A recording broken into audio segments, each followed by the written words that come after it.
SpongeBob was playing with his best friend Patrick. He slid down Patrick's rock, sprinted over to Squidward's house, and ran up the side. "Beat that!" yelled SpongeBob happily. "That's my fastest time yet." "Oh yeah," shouted Patrick. "I bet I can do it even slower. I mean faster." Squidward leaned out the window. "You two be quiet," he said, snarling. "I'm trying to practice my clarinet." "But Squidward, we're playing a really fun game," Patrick explained. "Slide down my rock, then you zip over to your house and run up the side." "I know what you're doing," said Squidward. "Just stop it. You're being too loud." "Why don't you play with us, Squidward?" asked SpongeBob. "It's fun." Squidward noticed a mailman pulling up to SpongeBob's house. "Why, look, SpongeBob," he said. "Isn't that the mailman at your house? It looks like he's carrying a box." "A box?" shouted SpongeBob. "That's just what I've been waiting for." SpongeBob carefully opened the box. "At last," he whispered.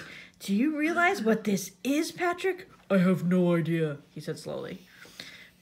SpongeBob trembled with excitement. "This is a genuine Mermaid Man and Barnacle Boy bubble blower in its original packaging."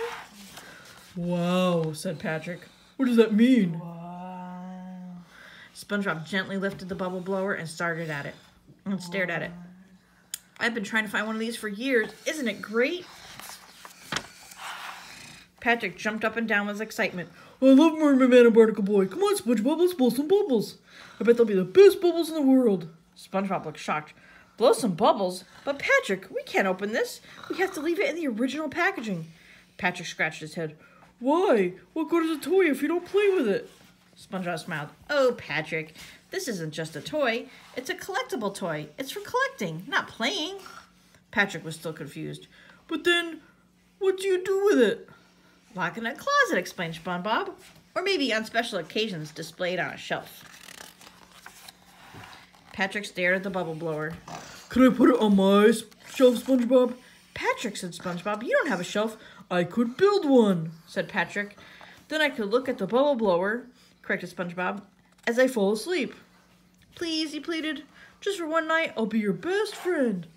"You already are my best friend," said Patrick. Then SpongeBob thought hard.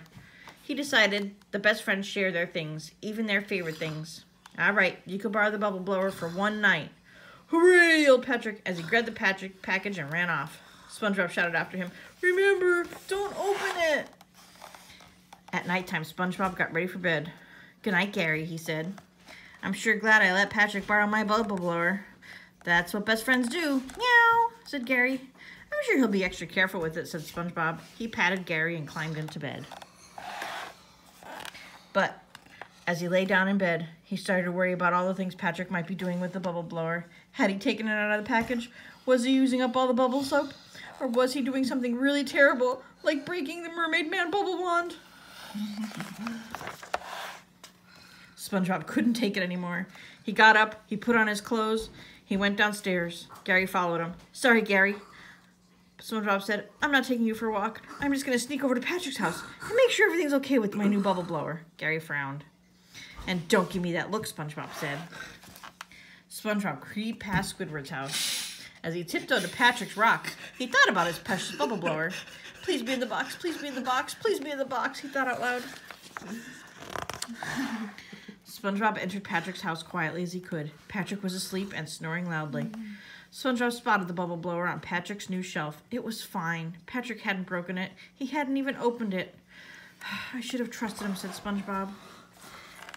"See you in the morning, pal," whispered SpongeBob very quietly. But as he turned, he tripped over a shell and fell with a loud crash. Patrick sat up in bed, wide awake. "SpongeBob, what are you doing here?" "I'm sorry, Patrick. I was just, I guess I was just a teensy bit worried about my Mermaid Man and Barnacle Boy bubble blower." Patrick quickly put on his shorts. He was shocked. "You mean you didn't trust me, your best friend? That's terrible. I can't believe it." Patrick was so upset that he started waving his arms around and jumping up and down. He started knocking things over, sending his things crashing to the ground. "My own best friend not trusting me," he yelled. "I would never break anything of yours. What do you think I am, careless?" "Patrick, please," crawled SpongeBob. "You're breaking all your stuff." Patrick stopped and looked around at all the things he'd broken. "Gee, SpongeBob, I guess I am a little bit careless. You're right to be worried. You better take your bubble blower home before I break it." Patrick walked toward the bubble blower and tripped, almost knocking it off the shelf. You pick it up. I shouldn't even touch it. I'm just a big clumsy oaf. SpongeBob picked up the bubble blower and started to walk out of the house. But then he stopped and turned around. Come on, Patrick. Follow me. Patrick quickly followed. Outside, SpongeBob began to take the packaging off the bubble blower. SpongeBob, what are you doing? What good is a bubble blower if you can't blow bubbles with it, asked SpongeBob. You want to play with it? I sure do, said Patrick. SpongeBob dipped the wand into the bubble liquid and handed it to Patrick. Here, Patrick, he said, you can blow the first bubble. Wow, said Patrick as his eyes widened. the first bubble. Bubble? Patrick blew a big bubble, and then SpongeBob blew a big one, and they continued to blow bubbles into the wee hours of the morning. Squidward didn't get much sleep that night. The end.